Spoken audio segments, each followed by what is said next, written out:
I'm Open National Trainer Amy Gibson. The activity that I'm going to share with you today is called wind bowling. The objective of this activity is to be able to knock over the cups off of the table.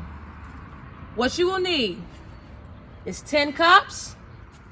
You will also need something to knock them off of the table with that creates wind. Things such as a paper plate, you can use a blow dryer, you can use a paddle, any manipulative that your student may want to use.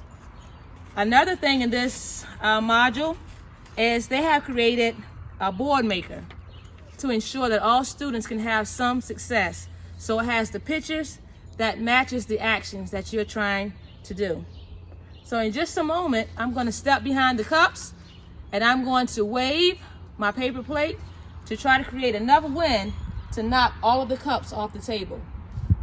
You can do this a couple of ways. You can do it for time.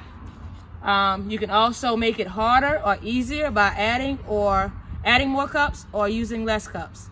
Let's see what this might look like.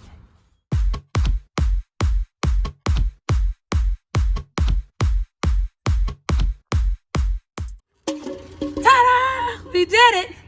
Have fun with wind bowling. Have a great day.